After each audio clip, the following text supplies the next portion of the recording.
¿Donald Trump o Kamala Harris? ¿Quién será el próximo presidente de los Estados Unidos? Esa es la difícil pregunta que vamos a intentar responder aquí, pues es tal vez una de las elecciones más reñidas en Estados Unidos y para eso vamos a contar hoy con dos amigos de la casa, Javier Sánchez Glés, él es politólogo y consultor profesional en comunicación política, y Víctor Hugo Juárez, analista político internacional y profesor universitario. Bienvenidos los dos.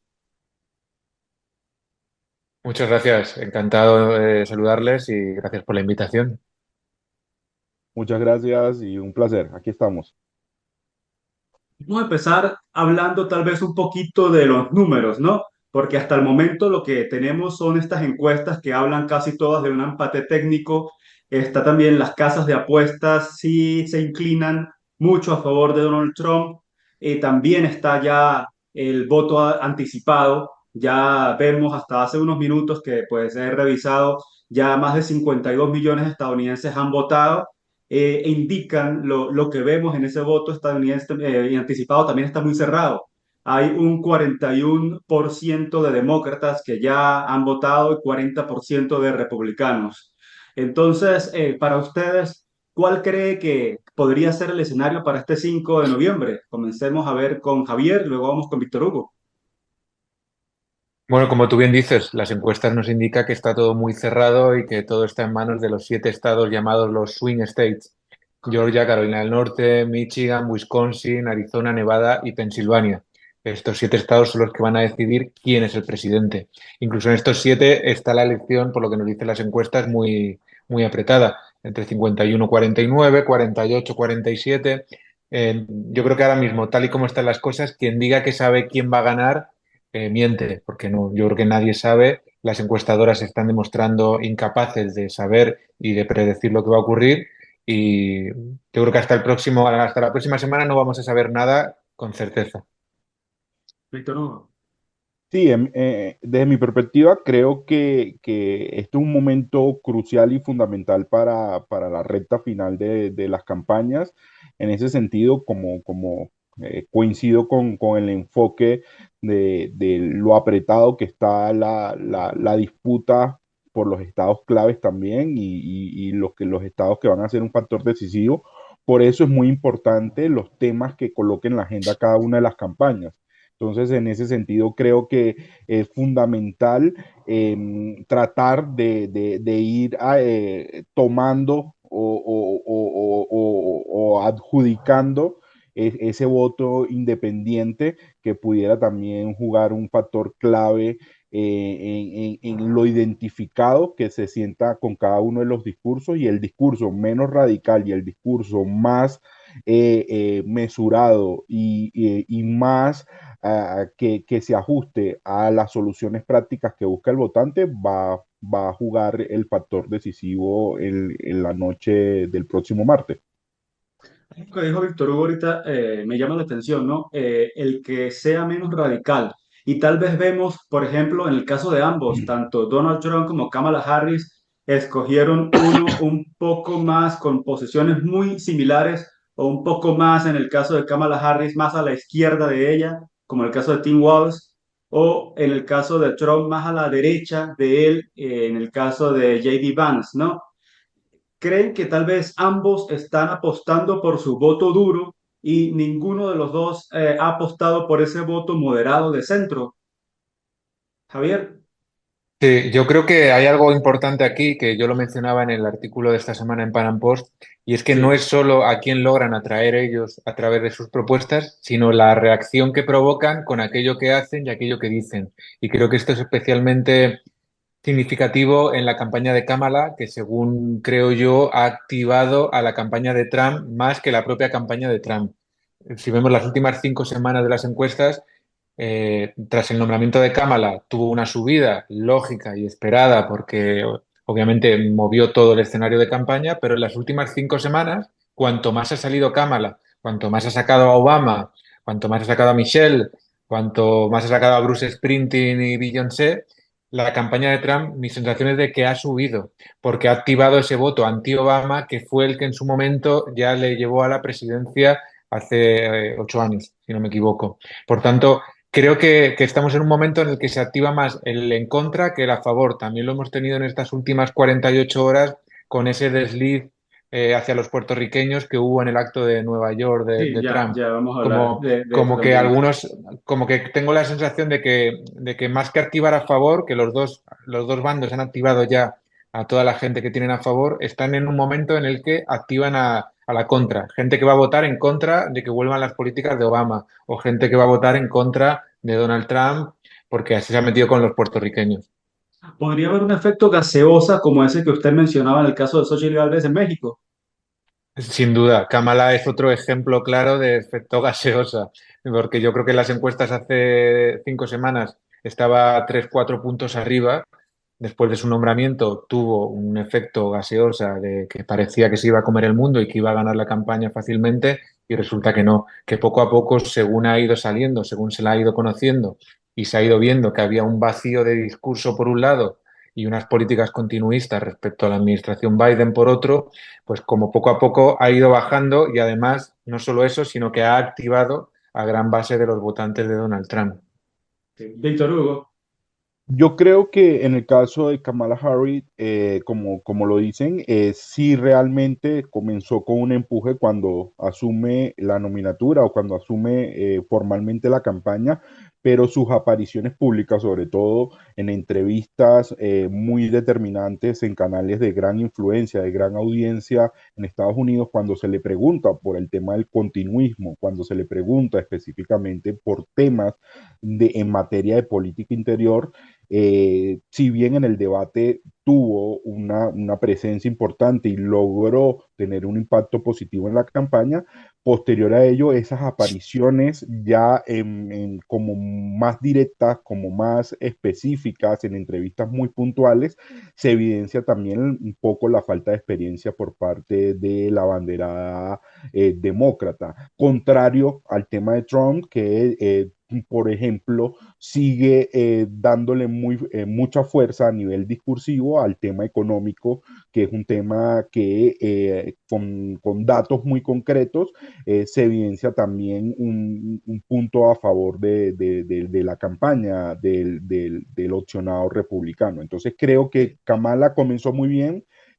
Pasó a tener unos contratiempos a nivel público y ahí también se está viendo la falta de experiencia. Por eso la campaña demócrata se está apoyando mucho en figuras reconocidas como Barack Obama, pero también figuras del espectáculo. Sí, esto que usted dice, Víctor Hugo, me recuerda algo que escribía Javier hace unas semanas, ¿no? Que Kamala prácticamente se ha dedicado a decir yo no soy Trump, pero parece que también por el hecho de formar parte de la actual administración, también necesita decir yo no soy Biden. Sí, es que Qué tan contraproducente es eso para ella de pues prácticamente no tener una propuesta propia, sino simplemente tratar de apartarse y decir no soy Trump ni soy Biden? Es que básicamente lo que ha surgido efecto, sobre todo también en el mundo de las redes sociales, es cómo ella desligarse de ese continuismo y cómo ella desligarse de esa situación económica que se está viviendo y que realmente es una de las figuras más resaltantes dentro de la actual administración, siendo la vicepresidenta. Entonces, ese es un elemento importante a destacar de cómo no ha logrado la campaña de desligar ese discurso del continuismo y decir, bueno, yo planteo algo nuevo, yo planteo algo distinto, a diferencia de Trump, que Trump está también haciendo especial hincapié de que la falta de experiencia, los errores que se han cometido por parte de la actual administración. Y que creo que también es fundamental el hincapié o lo que se ha hecho de ante el poco liderazgo de Biden, ante todo lo que fue el fracaso del primer debate y todas las repercusiones negativas que generó toda esta situación, tuvieron que llamar de emergencia a una candidata para poder suplir la figura del Partido Demócrata. Esto que hemos hablado, creo que ambos coinciden en que evidentemente Donald Trump tiene una campaña con más experiencia. Kamala Harris se ve un poco más desacertada en lo que es el foco de su campaña, pero hubo algo que mencionó Javier hace unos minutos, vamos a pasar a hablar ahora del voto latino y cómo pudo haber influido ese desacierto por parte de ese humorista que estuvo en el meeting de Trump en Nueva York, en el Madison Square Garden. Ese comentario, pues, bastante desagradable, desacertado hacia Puerto Rico. Javier, ¿cree que esto puede influir en los votantes puertorriqueños, que no son pocos, porque básicamente, pues, todos los puertorriqueños no son igual al resto de los latinos? Los puertorriqueños son estadounidenses, son ciudadanos que pueden votar. Según los datos, donde puede influenciar sobre todo es en Pensilvania, que creo que es donde hay Y más es el número de estado, uno de los votantes. estados más Mm. clave. Eso es. Creo que sí que puede afectar, creo que puede afectar y que es un error gravísimo, encima en el peor momento posible, que es en la última semana de campaña. Pero bueno, luego por otro lado, Joe Biden lo ha compensado hoy insultando a todos los Sí, votantes de Trump.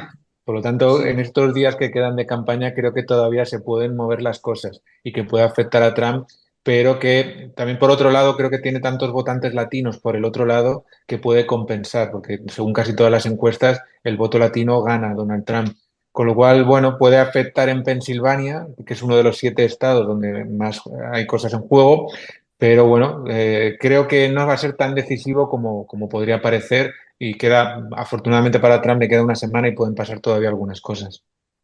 Sí, Víctor Hugo, esto que acaba de decir Javier, de que prácticamente Biden ha equilibrado con esto que ha dicho en las últimas horas, ¿no? Está Biden prácticamente jugando más a favor de la campaña de Trump que de Kamala. Eh, Yo, bueno, hasta lo vimos poniéndose la gorra de Trump. Yo creo que desde el primer debate parece el director de campaña de Donald Trump, o sea, en el sentido de que ya se estaba utilizando una línea muy centrada en utilizar, bueno, a Kamala y a Obama, que ha asumido un liderazgo importante en la campaña, y Biden estaba como una figura un poco bajo perfil durante el desarrollo de estos días, pero evidentemente teniendo el contexto que hay alrededor de Joe Biden y toda su situación desde el punto de vista personal, no es para mí es un grave error tratar de colocarlo en juego ahorita en estas últimas semanas donde cualquier movimiento en falso, como lo decía Javier, por ejemplo, lo del acto en Nueva York o lo de las declaraciones en Biden pueden tener un elemento esencial o puede tener una influencia muy negativa en los votantes. Yo creo que ahorita la clave es la racionalidad y la experiencia que se tenga en el tema de la campaña. Entonces, aquí Donald Trump pudiera jugar un factor fundamental en tratar de concentrar el discurso, no ir tanto a los extremos y concentrar también en evidenciar cómo la administración actual de Joe Biden ha tenido poca mejoría en distintos aspectos, no solamente de política interna, sino de política exterior. Sí. Javier, ¿qué tan determinante cree que puede ser el voto latino? Que históricamente ha sido muy prodemócrata, pero hay un fenómeno interesante de que a lo largo de los años eso se ha venido reduciendo. Veía ayer en Univisión que presentaban justamente unos gráficos que decían cómo en cuando Obama ganó la segunda vez, llegó a tener más de 44%. Esto se ha venido reduciendo, 33, 22, y en este momento hablan de que Kamala Harris no llegaría ni a 20% del voto latino. ¿Cree que puede ser tan determinante en este momento? ¿Y por qué cree que se estaría volteando por primera vez y favorecer al candidato republicano, más aún cuando Donald Trump tiene esta posición, digamos, dura, firme con el tema de la migración? Bueno, porque yo creo que la mayoría de los que pueden votar en Estados Unidos, que son latinos, lo que votan es por su situación económica. Yo creo que ya a ellos no les influye las futuras políticas migratorias. Y lo que se define en esta elección, sobre todo, es un cambio en las políticas económicas, porque la gente lo que dicen las encuestas es que las cosas no van bien. Por tanto, yo creo que muchos de esos latinos han cambiado su voto porque consideran que económicamente les va a ir mejor con Trump. Y la sensación es de que ya a ellos no les afecta las políticas migratorias. Es más, incluso seguro que muchos de ellos están a favor de que se impongan barreras y se fortalezcan las fronteras para que no venga nadie más. Yo creo que también, por otro lado, leía una entrevista a un grupo de mexicanos en Estados Unidos que decían que estaban muy decepcionados con las propuestas de Kamala, porque no notaban precisamente que Kamala fuera a hacer una política de brazos abiertos hacia la inmigración, sino todo lo contrario. Incluso ella en algún momento ha mostrado una dureza que no habría gran diferencia respecto a un candidato republicano a que gane ella. Por lo tanto, creo que hay un problema para el Partido Demócrata cuando ha perdido ese voto latino que históricamente era suyo. ¿Qué opina Víctor Hugo? Sobre todo esto que dice ahorita Javier, ¿no? De cómo, digamos, lo que es la expectativa en cuanto al tema de la migración, que parece que es todo lo contrario de lo que esperan, o lo que ocurrió incluso cuando ganó Biden, que hubo caravanas de migrantes en la frontera con camisetas que decían Biden, let us in, porque se imaginaban que Biden les iba a abrir la frontera para todo el mundo y se dieron cuenta que no era así, ¿no? Yo creo que ya se viene tomando con mucho más fuerza la percepción, sobre todo el voto latino, de la figura de Kamala Harris, como una especie de Hillary Clinton 2.0. Entonces, evidentemente es una figura que sienten que es parte del status quo, que es parte del... Y Trump sigue fortaleciendo su discurso, presentándose como el eterno outsider, ¿ok? O que no pertenece a esa clase política, sino se encaja dentro de la figura del empresario exitoso. Entonces, en ese sentido, el votante, no solamente el latino, el de distintos sectores, asocia la figura de Trump con la figura del empresariado, con la figura del escenario económico que le pudiera generar grandes beneficios. En ese sentido, también la figura de Kamala Harris está asociada con una figura de debilidad desde el punto de vista de decisiones en materia, sobre todo en materia de política exterior, las declaraciones sobre el tema Maduro, sobre el tema Sí. de distintas dictaduras, Justo ya ahorita vamos a pasar a eso. de distintas coyunturas que ha sido algo dudoso y bueno, ya sin entrar al terreno de la especulación. Si vemos la actuación de la administración Biden con respecto a coyunturas como la de Venezuela, Nicaragua y otras situaciones de política exterior, ha sido una actitud un poco gaseosa, un poco definida y que no se ha establecido con la dureza que tradicionalmente ha caracterizado la política exterior estadounidense en muchos aspectos de política exterior y entonces eso también le genera incertidumbre al latino que todavía tiene conexión con sus países de orígenes que actualmente están bajo sistemas totalitarios.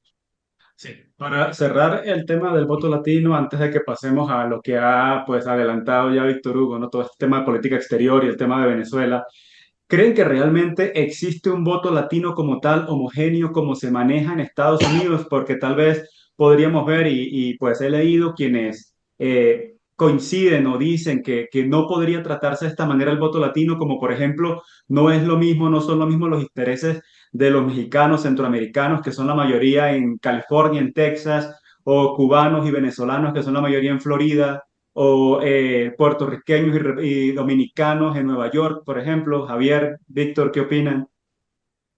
Sí, lógicamente, tienes toda la razón. Yo creo que un voto latino eh, como un ente que solo existe como un país llamado latinos, creo que no Sí, tiene ya ningún sentido y que obviamente no es lo mismo la postura de los cubanos en Florida con la postura de los mexicanos que están en Nueva York. Lógicamente creo que hay diferencias y yo creo que también con el paso del tiempo cada vez más se va a dejar de hablar de voto latino, porque creo que cada vez más esos latinos van a ser votantes y punto. O sea, yo creo que no van a tener que ser diferenciados, porque ya van a ser segundas y terceras generaciones. Por lo tanto, igual que no se habla de voto holandés, porque hubo holandeses en su momento, yo creo que conforme pasen las elecciones simplemente se va a hablar de votantes y punto y sin hacer unas diferencias.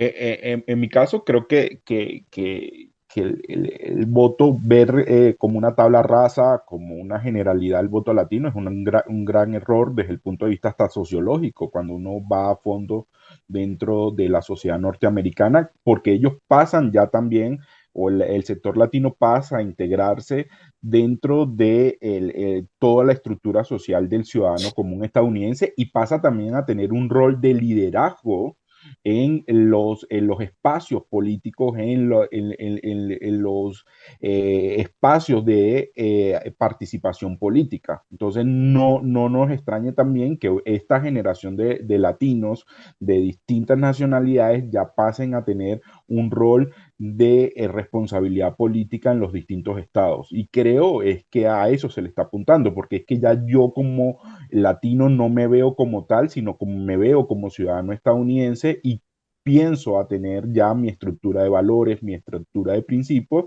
de acuerdo a lo que me plantea cada uno de los partidos, tanto republicanos como demócratas, y eso también puede variar de acuerdo a la elección. Entonces es normal que tú veas latinos que en su momento votaron por Obama, que en su momento votaron por Hillary Clinton, que ahora estén apoyando a Trump, porque se adaptan a sus intereses actuales. Creo que esto es un voto muy circunstancial, ¿ok? Esto es un voto muy de la realidad y muy del momento.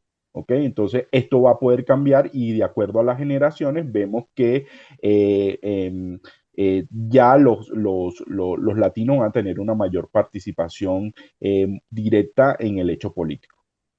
Ahora sí, hablando en cuanto a la política exterior, la política de Estados Unidos hacia Latinoamérica, quizás el tema más espinoso y más complicado es el de Venezuela.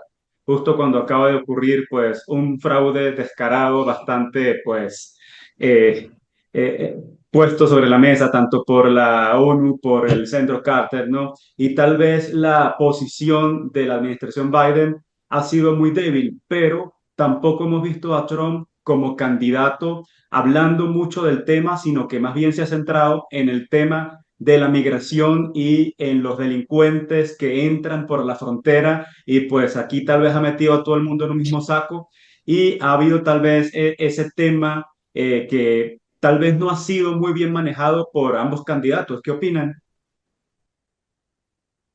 Pues, bueno, si me permite, yo creo que no habrá grandes diferencias. Ya lo vimos en el anterior mandato de Trump. Yo creo que a él no le interesa meterse en asuntos por debajo de su frontera. Yo creo que él, su política no va a ser intervencionista y que no creo que haya grandes cambios. Siento decir a la gente de Venezuela que nos vaya a ver que puedan tener esperanza en que con Donald Trump vayamos a ver un intervencionismo. Creo que no lo veremos, porque yo creo que él no tiene ningún interés al respecto en meterse en asuntos que no sean los que a él le interesen económicamente. Y como en Venezuela no va a tener interés económico a priori, creo que no le veremos intervenir. Incluso ya Kamala Harris dijo lo mismo. Hace pocos días en una entrevista dijo que no tenía intención de ninguna intervención militar de ningún tipo en Sí. Venezuela. Entonces no ha Obviamente, habido mucha diferencia. Kamala no cambiaría absolutamente nada respecto a lo que ha hecho la administración Biden, que es efectivamente no hacer nada. Sí, ¿qué opina Víctor Hugo? Yo creo que hay un factor fundamental, que es el factor energético. Estados Unidos se entiende más allá de la postura desde el punto de vista de principios, de derechos humanos, de cualquier tema que mueve muchas pasiones. Sigue viendo a Venezuela como un mercado seguro, un mercado directo de suministro no estando Venezuela en las mejores condiciones, no llega ni siquiera a 1 millón de barriles de producción por día, ni la sombra de lo que ocurría mucho antes de que llegara la dictadura del chavismo y de Maduro y del señor Chávez, cuando ya Venezuela superaba millones y millones de barriles por día, pero sigue viendo en Venezuela un mercado seguro y en ese sentido, más allá de los republicanos, creo que ahí sí republicanos y demócratas coinciden en una postura bipartidista y es una visión energética del tema Venezuela, no una visión de temas ya de derechos humanos o de temas de cuestionamiento sobre el sistema democrático, sino entienden también que la coyuntura internacional, la situación en Medio Oriente, la situación también en Ucrania, con Rusia y toda esta situación en Europa del Este, los lleva a garantizar de alguna u otra manera este mercado y cuando ya nosotros lo hemos conversado con el mismo José Gregorio, ya hemos visto que mucho antes de la elección de Maduro, ya las principales empresas petroleras estadounidenses manejaban un escenario de continuidad. Entonces creo que ahí hay Ah, una sí. claridad al respecto y se sabe desde hace mucho tiempo que independientemente que gane, se va a continuar esa política de aseguramiento del mercado energético y de suministro directo y sobre todo por las propuestas especialmente de Trump. Trump plantea también reactivar en gran medida la industria y la mayoría de las empresas y para eso necesita también un mercado seguro de suministro de petróleo. Es decir, estamos hablando de un pragmatismo económico donde quienes creen que Estados Unidos, por ser pues el gran paladín de la libertad, por esto la democracia y la defensa de la libertad van a quedar a un lado. Está por encima el lobby de las petroleras que simplemente les interesa pues sus intereses económicos y ahí tenemos el caso de Chevron en Venezuela, ¿correcto? Sí, y es importante destacar que el petróleo de Venezuela es extrapesado, o sea, necesita un proceso de refinación y esa capacidad y esa estructura de refinación a nivel de espacios y de infraestructura la tiene Estados Unidos. Entonces, ahí yo creo que la política exterior hacia Venezuela la determinan, como tú bien lo dices, las empresas transnacionales petroleras que ven una posibilidad de sacar petróleo extrapesado para poder generar su proceso de refinación en los Estados Unidos. Javier decía que podría esperarse una política similar en el caso de ganar Trump a la que tuvo en su anterior mandato. Sin embargo, vemos cómo ha habido algunos desaciertos en la campaña de Trump. Por ejemplo, cuando en el caso de la migración ha llegado a decir que Venezuela se ha convertido en un país más seguro que ciudades de Estados Unidos. Llegó a decir incluso hace poco que hace 13 años Venezuela era un país próspero. A ver, hace 13 años estaba Chávez. E incluso se filtró que, según un asesor, Trump decía que ha llegado a admirar a Maduro. ¿Qué opina en este caso? ¿A quién, ya hablamos de a quién le puede convenir o no al pueblo de Venezuela como tal y prácticamente llegamos a la conclusión de que sería lo mismo? Pero ¿a quién le conviene más a Maduro que llegue a la Casa Blanca? ¿Trump o Kamala Harris? Difícil pregunta, porque yo creo que a Maduro ahora mismo le daría igual uno que otro. Y respecto a lo que ha dicho Donald Trump, yo creo que si algo nos enseña la experiencia con él es que una cosa es lo que dice y otra cosa es lo que hace. Y que una cosa es el Donald Trump candidato que dice barbaridades que al día siguiente ni él mismo se acuerda, y una cosa es el Donald Trump presidente que demostró mucha más sensatez que como candidato. Víctor, Yo creo, yo creo que Donald Trump, primero, es un candidato que se distancia o marca un punto de separación del multilateralismo. ¿Ok? No lo vas a ver en una cumbre de la ONU, una asamblea general de la ONU, no lo vas a ver en una reunión de la Organización Mundial del Comercio, X o Y, sino él apuesta por una política exterior más bilateral. En este orden de ideas, no me extrañaría que Donald Trump, de ganar la presidencia, se reuniera directamente con Maduro, así como lo hizo con Kim el Jong-un, por dictador ejemplo. en Corea del Norte y de alguna otra forma replantee la agenda con Venezuela. No me extrañaría para nada y creo que como bien se plantea en este espacio, es una política muy pragmática que le apuesta a la negociación bilateral y entender también que todo lo que se ha generado alrededor de las figuras marcada de muchos dictadores o sistemas totalitarios, él prefiere atenderla de manera directa como una forma también de ejercer influencia. Es decir, no voy a enfrentar a Corea del Norte, no voy a enfrentar a Rusia, no voy a enfrentar a Venezuela a nivel de la diplomacia del micrófono, sino me reúno con ellos directo y a partir de ahí voy generando una negociación que yo mismo dirija y que yo mismo coloque los puntos sobre la mesa para una manera también de abordar. Que estemos de acuerdo o no, queda para el debate, pero eso es hasta el momento el estilo que ha marcado Donald Trump cuando se trata de temas de política exterior. Sí, y también en política exterior hay varios flancos abiertos, ¿no? Javier, ¿qué opina, por ejemplo, en cuanto al hecho de que Trump ha dicho de que con él en la Casa Blanca no habría ocurrido la invasión a Ucrania, pero ahora si llegara Kamala Harris a la presidencia, creo que no habría mucha diferencia. Ya está en el poder en estos momentos y sabemos lo que ocurriría, lo que está ocurriendo y lo que ocurriría. Creo que habría continuidad. Pero hablemos en el caso de llegar Donald Trump. Hay varios casos como la guerra de Rusia contra Ucrania. Está también el tema, el conflicto entre Israel y ahora ya no solamente con Gaza, con Palestina, con Hamas, sino también con Hezbollah en el Líbano, con el propio Irán directamente. Está también el hecho de que el propio Corea del Norte se ha metido en la guerra en Ucrania al enviar tropas a Rusia, que pues hasta el momento no se ha confirmado, pero que estaría Putin por enviar a Ucrania, ¿no? ¿Cómo ven ambos estos cambios que pudieron haber con Donald Trump en todos estos escenarios internacionales? Bueno, yo creo que en estos temas sí que va a haber diferencia, no como con los temas de Latinoamérica que antes hablábamos. Aquí en Europa y en concreto en España se habla muchas veces de que si llega Donald Trump ocurrirá una hecatombe y habrá un desastre en el mundo. Y yo creo que ese desastre en el mundo lo ha provocado estos últimos 4 años de administración demócrata, porque cuando Donald Trump se fue no había ni la mitad de todos estos conflictos que acabas de mencionar.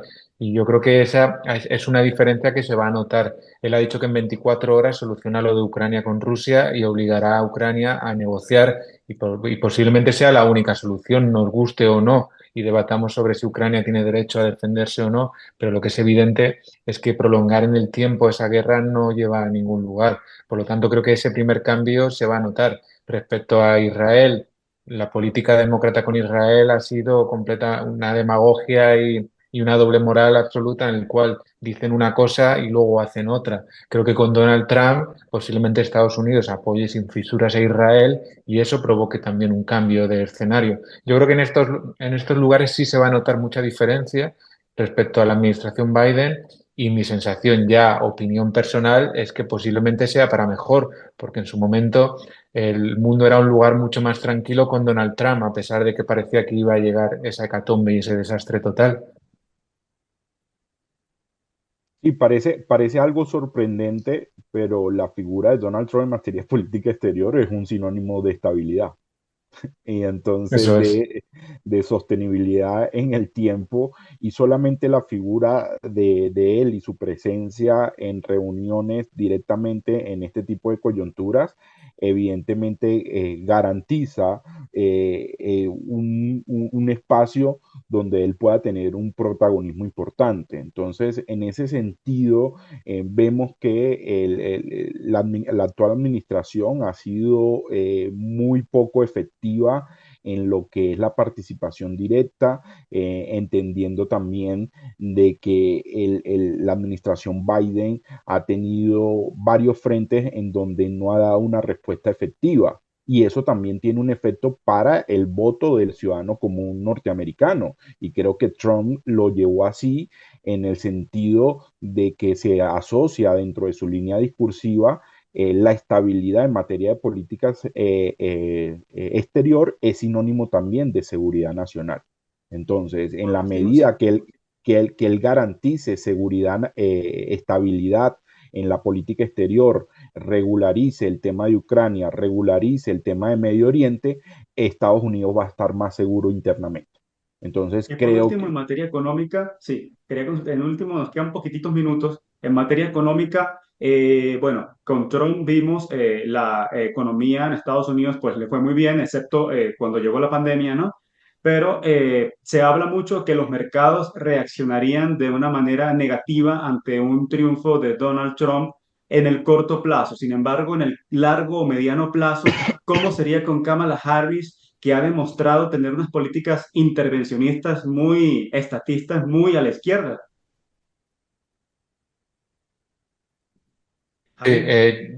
yo creo que con Kamala obviamente no habría ningún cambio respecto a Biden y eso es lo que a ella le está lastrando. Eso es lo que está provocando, como mencionaba antes, lo que nos dicen las encuestas y la motivación de voto de la gente es la situación económica. Y la mayoría de la gente en Estados Unidos cree que la economía va mal y que están peor ahora de lo que estaban hace 4 años. Y eso es lo que va a motivar, esa es la principal motivación del voto de la gente, como en su momento le dijo aquel asesor a Bill Clinton, es la economía, estúpido. Olvídate de todo lo demás. Y yo creo que ahí es donde se va a definir la elección, por mucho que haya a quien le cueste entenderlo. Yo no creo que la mayoría de la gente en Estados Unidos vote pensando en política exterior o vote pensando en que Beyoncé pide el voto para Kamala, sino que yo creo que la mayoría de la gente vota pensando en la economía y votan pensando que con Donald Trump, a pesar de la pandemia, les fue bastante bien. Y sin embargo, estos 4 años de administración Biden, donde Kamala era la vicepresidenta, pues no les ha ido tan bien. Y creo que eso va a lastrar a Kamala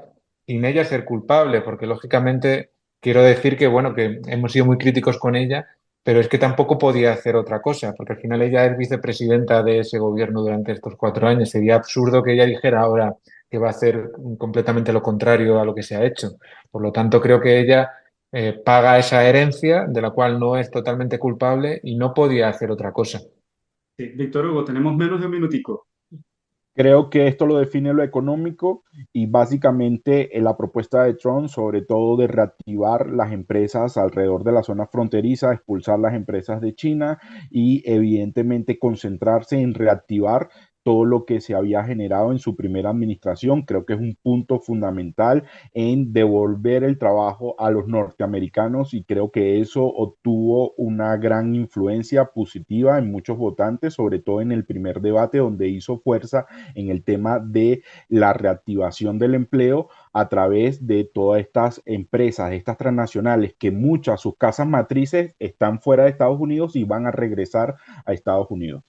Muchas gracias entonces a Javier y a Víctor Hugo por acompañarnos hoy en Panam Post. Muchas gracias, ha sido un placer.